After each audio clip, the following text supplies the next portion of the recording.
So, could you just give our audience a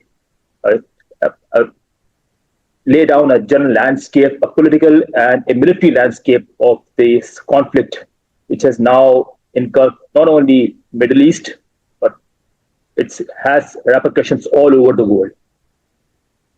Well, you've just summed it up pretty well right there. I think there are three levels of looking at this conflict.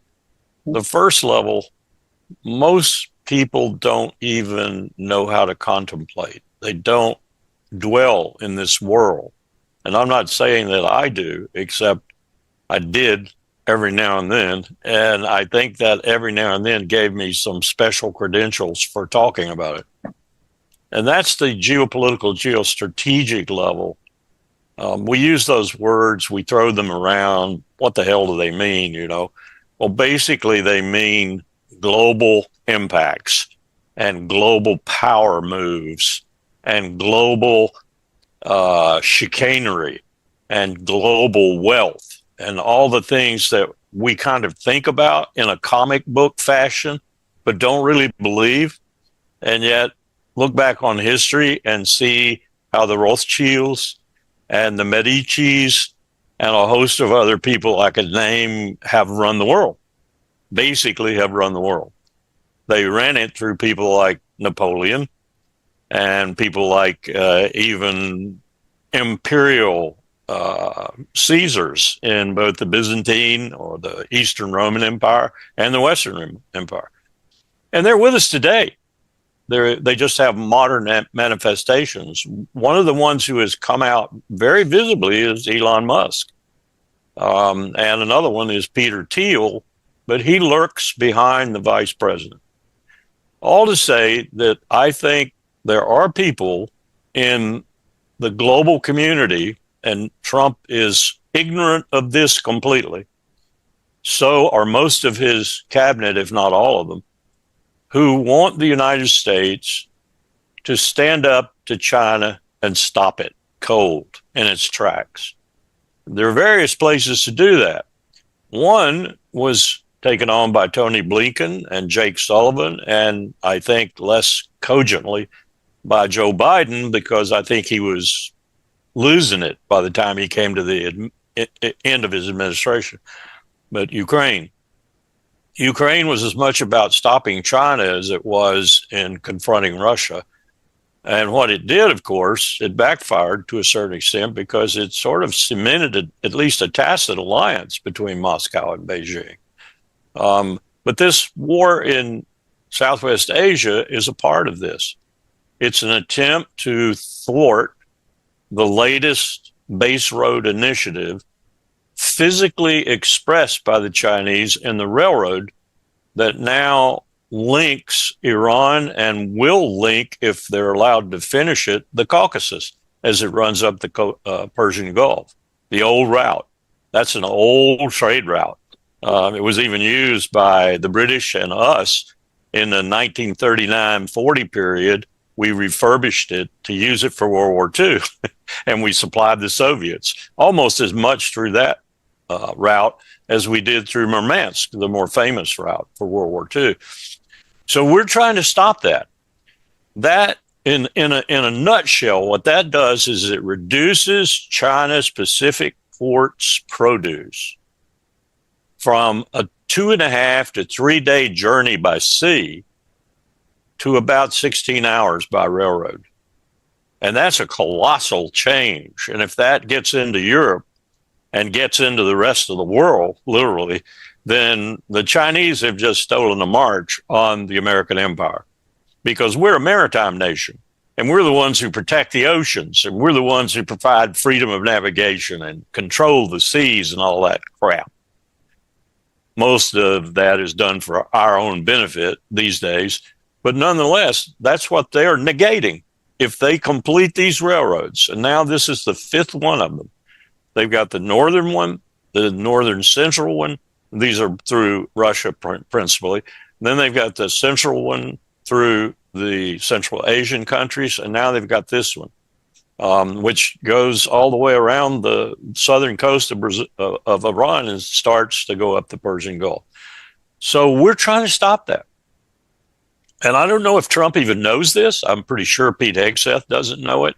I'm quite confident the director of the CIA, who's an idiot, doesn't know it. I'm not sure anyone, I'm not even sure that the director of national intelligence knows this.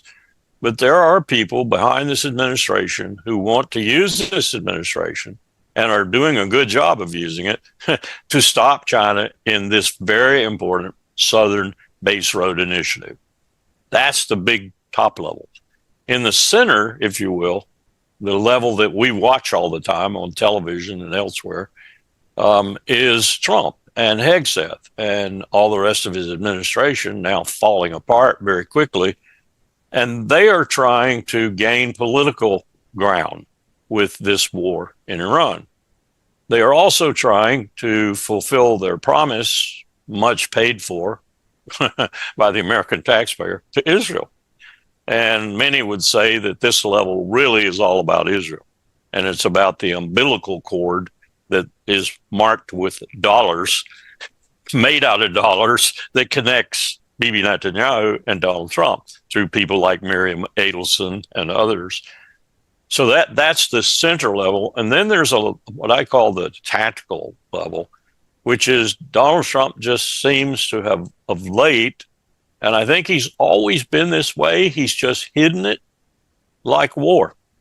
He seems to have fallen in love with his potential to be a killer.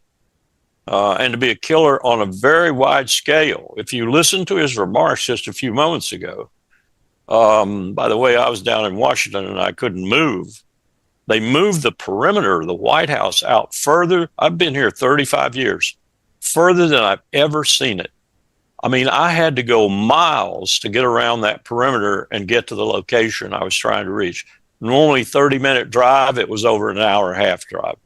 The only thing I can see why they did that is they're very, very, very scared now of drones, because we've had a number of drone scares in this area. We've had drone scares all across the country. We've had people reporting, rightly or wrongly, hordes of drones over their businesses and over their townships and such.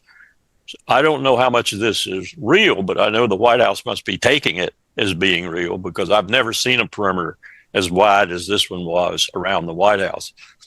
So I think those are the three levels, and we're having to deal with all three of them.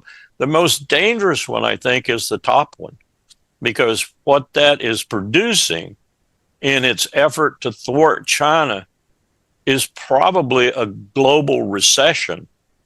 And if it goes on much longer, probably a global depression, because we're impacting lines of communications so adversely with the Strait of Hormuz, and now probably the Bab el-Mandeb Strait as well, the Red Sea and the Strait of Hormuz. That's probably 65, 70% of maritime commerce. Another reason why China wants to go over land. You go back and look at the empires of the past, you'll see this has happened a couple of times before. The land merchants get tired of paying the extra fees they have to pay for shipping across the waters, whether it's the Byzantine Empire or whether you go back to Genghis Khan. They get tired of doing that, and so they create land routes. And when they create really effective land routes, it kills the Portuguese Empire, for example, because there's no more commerce of note on the high seas because everyone's going across the land. And by the way, usually land commerce is a lot easier to secure than maritime commerce. Piracy has always been with us on the high seas. Piracy sometimes on land too, but it's much easier to protect your columns of trade with flank guards and so forth on land than it is on sea. And it's not nearly as expensive, because ships are very expensive, and very few countries, in history have really had powerful navies. But lots of countries have had powerful militaries that could protect land routes for trade.